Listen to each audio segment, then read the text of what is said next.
그러니까 잘못 오피스텔을 사면 설령 판다고 하더라도 기존 주택을 비과세 받으려면 추가 2년 보유 또는 거주를 해야 된다는 거예요. 5분 투자로 10억을 아껴보자. 안녕하세요. 직방TV 절세여신 제네시스입니다. 오피스텔 투자 관련해서 세금에 대해서 물어보시는 분들이 많이 계십니다. 특히 거래량도 최근에는 좀 주춤하는 그런 모양새이긴 하지만 여전히 관심이 있으신 분들이 많으시고, 특히 이 오피스텔이 상대적인 가격은 비싼데 절대적인 가격이 낮다 보니까 부담 없이 들어가시는 것 같은데, 세금 측면에서 부담 없이 하셨다가는 큰 코 다칩니다. 오피스텔 관련해서 실수하기 좋은 사례 제가 잘 모아놨으니까 이 영상 보시고 큰 금액 아껴보시면 좋겠습니다. 첫 번째 실수 사례 보도록 하겠습니다. 취득세 중과에 해당되느냐 물어보신 분들이 의외로 많으신데, 오피스텔 자체는 취득세 중과가 없어요. 그래서 이제 4.6% 부가세 빼면은 그냥 4% 일반적인 세율이라고 보시면 되는데, 아주 예외적으로 법인 사업자로 취득할 때 중과가 되는 케이스가 있습니다. 이 경우만 조심하시면 됩니다. 그런데 두 번째로 조심하셔야 되는 게 있어요.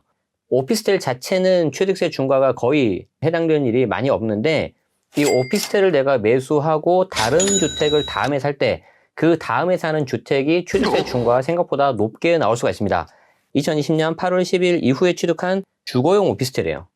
주거용 오피스텔은 취득세 주택수에 포함이 돼서 이로 인해서 다른 주택 취득세 중과가 될 수가 있고, 이때 주거용 오피스텔은 주택분 재산세가 부과가 돼야 됩니다. 여기까지 같이 체크해 두시면 좋겠습니다. 제가 사례를 하나 가져왔는데, 여기 마지막에 보이는 이 빨간색 집 있죠? 이 빨간색 집을 2022년 1월 달에 취득했을 때 취득세율이 몇 %인지 한번 맞춰보시죠. 1번 주택 이 파란색은요, 2019년 9월 달에 취득한 겁니다.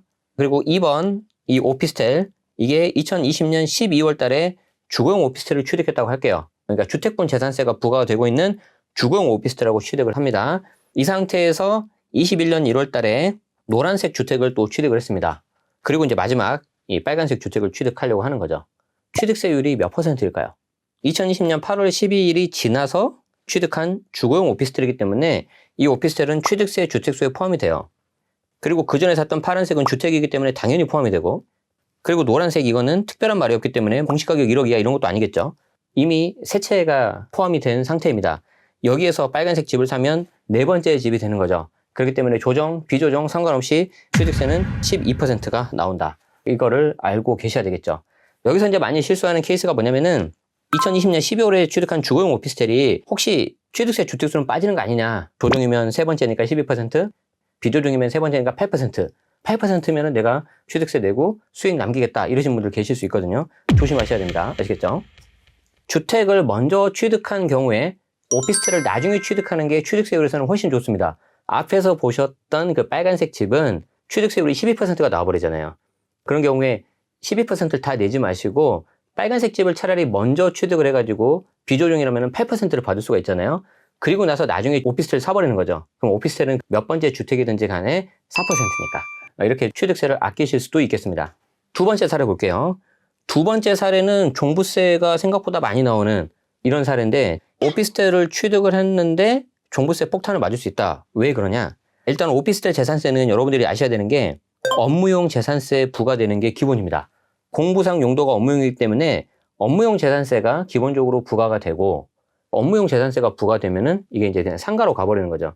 상가 같은 경우에는 관련된 공시가격이 80억이 초과되기 때문에 별로 해당될 일이 많이 없단 말이에요.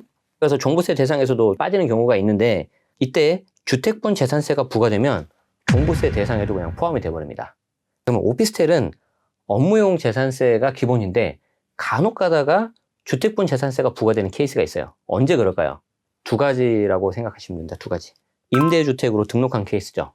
이거는 지자체에서 곧바로 알아요. 왜냐하면 지자체에서 먼저 신고를 하기 때문에, 그리고 나서 이제 세무서에서 사업자 등록증을 발급받기 때문에 이 경우에는 곧바로 주택분 재산세가 부과가 됩니다.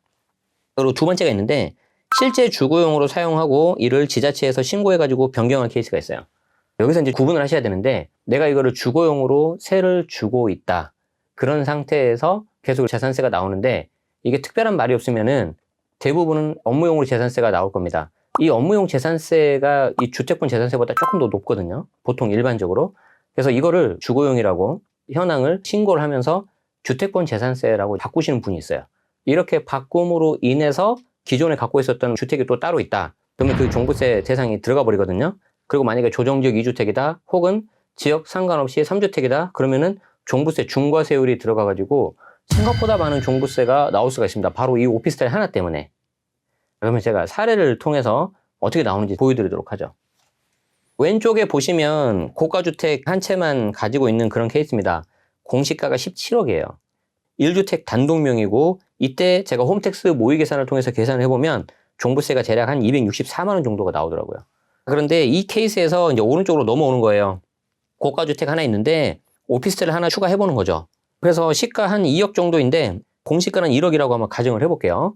그러면은 공시가 17억에서 공시가 1억. 상대적으로 적게 올랐잖아요. 1억 올랐으니까. 그러면 종부세가 생각보다 많이 나오겠냐? 이렇게 말씀하실 수가 있는데 많이 나올 수 있습니다. 해당 주택하고 오피스텔이 모두 단독명이고요. 조정대상 지역에 위치한다고 가정할게요. 여기서 중요한 거는 조정대상 지역이에요. 그러면은 종부세가 중과세율이 들어갑니다. 종부세가 중과세율이 들어가고 해당 단독명의자가 1주택이 아니라 2주택 이상이기 때문에 기본 공제액도 11억에서 6억으로 내려가요. 그 결과 종부세가 2,263만 원이 나옵니다. 거의 한 10배 가까이 나오는 거죠. 왜 이렇게 많이 나올까요? 기본 공제액이 11억에서 6억으로 내려가 버리고요. 그리고 과표가 올라감에 따라서 세율도 올라갈 수 있는데 조정지역 2주택이기 때문에 종부세 중과세율이 적용이 돼요. 조심하셔야 되겠습니다. 세 번째는 양도세에 관련된 내용인데 오피스텔 하나 때문에 비과세 그냥 날아갈 수 있습니다. 특히 이거는 정말 조심해야 되는 게 앞에 말씀드렸던 보유세 그냥 다 잊어버리셔야 됩니다. 양도세는 또 국세이기 때문에 앞에 있었던 재산세하고 좀 논리가 완전 다릅니다. 용도가 어떤 식으로 되든지 간에 주거용으로 사용하면 그냥 양도세 주택수는 포함입니다. 실질과세 원칙으로 들어가요. 그래서 실제 주거용으로 사용하면 주택수에 포함이 되고 업무용 재산세가 부과되더라도 양도세에 있어서는 실제 주거용으로 썼다. 실제 주거용 쓰더라도 별다른 말이 없으면 업무용 재산세가 계속 부과될 수가 있다고. 그렇지만 그게 양도세 주택수를 빼준 거는 아니라고 제가 말씀드렸죠. 그래서 보유세는 보유세, 양도세는 양도세입니다. 정말 조심하셔야 되고요. 또 하나, 2021년부터 적용된 최종 1주택 개념 있죠. 다주택 상태인 경우에는 다 팔고 남은 주택이 하나인 경우에는 추가 2년 보유 또는 취득 당시에 조정이었다면 추가 2년 거주까지 해야 되는 바로 이 최종 1주택까지 고려해가지고 비과세 계획을 짜셔야 돼요. 그러니까 잘못 오피스텔을 사면 설령 판다고 하더라도 기존 주택을 비과세 받으려면 추가 2년 보유 또는 거주를 해야 된다는 거예요. 팔아서 그렇게 했을 때 추가 2년 있어야 되니까 증여를 할까? 증여하셔도 또 추가 2년 들어가요. 그럼 용도 변경을 주거용이 아니라 업무용으로 완전 바꿔버릴까? 그래도 추가 2년 들어가야 돼요. 여기 보시면 오피스텔을 주거용으로 사용하면 주택수에 포함입니다. 그래서 특히 양도세 조심하셔야 되고요. 이것 때문에 비과세가 날아갈 수 있어요. 그리고 업무용으로 사용하면 이때는 주택수가 제외가 되지만 이거를 실제 업무용으로 써야 돼요. 임차 계약서도 있어야 되고요. 부가가치세 붙여가지고 받은 월세에 대해서 세금 계산서도 발행해 주셔야 되고 물론 또 비과세 받을 때는 업무용 사용하고 나서도 2년 추가 있어야 됩니다. 그 사례를 여기 가져왔는데 파란색 집 고가주택 하나 있고요. 1주택 단독명이고 비과세 요건을 갖췄다고 가정을 하죠. 그런데 여기에 오피스텔을 하나 더 사요.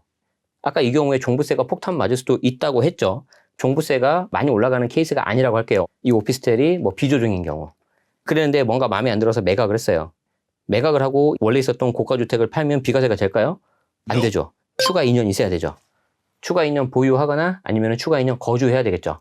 그래서 제가 말씀드리고 싶은 거는 약간의 수익을 얻기 위해서 더 큰 거를 잃어버릴 수도 있기 때문에 꼭 사전에 알고 매수하셔야 됩니다. 여기 오피스텔을 보면 주거용으로 사용하면 주택수에 포함이고 업무용으로 사용하면 주택수 제외라고 되어 있긴 해요. 그래서 주거용으로 사용하면 주택수 포함인데 특히 양도세 주택수 포함된다는 거 조심하시고 계속해서 말씀드리지만 앞에 있었던 보유세하고는 좀 다릅니다. 그리고 업무용으로 사용하는 경우에는 주택수 제외되긴 하지만 최종 1주택 같은 경우 조심하셔야 되고요. 부가가치세에 대해서는 시간 관계상 못 드리는데 매수, 매도할 때 사업자로 했을 때는 부가가치세 이슈가 있습니다. 매매 사업자 같은 경우에. 그래서 특히 법인 사업자 조심하셔야 되고요. 그리고 내가 이걸 실제 업무용으로 세를 놓는다. 그러면 월세 50만 원이 아니라 VAT 별도로 해가지고 55만 원 이런 식으로 받아야 되는 거예요. 매월 세금 계산서 발행도 해야 됩니다. 물론 그럼에도 불구하고 유리한 경우도 있어요. 오피스텔 자체는 취득세 중과가 없다는 거. 물론 이제 개인명으로 취득했을 때. 그래서 다주택자 법인 취득세를 12%까지 올려버리니까 상대적으로 이 4%가 이렇게 낮아 보이는 효과가 나오는 거죠. 그리고 업무용 재산세가 부과되면 종부세 부담을 좀 줄일 수도 있어요. 그리고 실제 업무용으로 사용하면 양도세, 주택수 제외되기 때문에 처음부터 곧바로 업무용으로 임차를 맞출 수 있는 분들은 이 전략으로 가는 것도 나쁘진 않은데 이게 생각보다 쉽지는 않을 겁니다. 해당 그 상권이라든가 수요 같은 거를 잘 보셔야 되기 때문에 잘 될 거다라고 생각하시면 안 됩니다. 오피스텔은 공부상 용도가 업무용입니다. 그래서 상가의 과세 체계를 큰 틀에서 따른다고 생각하시면 되는데 또 이게 주거용 오피스텔로 쓸 수 있는 경우도 있거든요. 특히 인기가 많은 게 아파트예요. 아파트스러운 오피스텔. 그 경우에는 비록 보유세는 피할 수 있을지 몰라도 양도세에 있어서는 주택수 포함이 돼버리기 때문에 정말 조심해야 됩니다. 즉 오피스텔은 상황에 따라서 시시각각 변할 수 있는 카멜레온 같은 거기 때문에 힘드시더라도 이 양쪽을 다 알고 계신다면은 특히 상가 쪽에 대한 내용을 잘 알고 계시면은 나중에 여러분들 건물주 이 내용까지 잘 아실 수가 있을 겁니다. 오늘 내용 여기까지고요. 도움되셨다면 좋아요, 구독 부탁드리도록 하겠습니다. 시청해 주셔서 고맙습니다.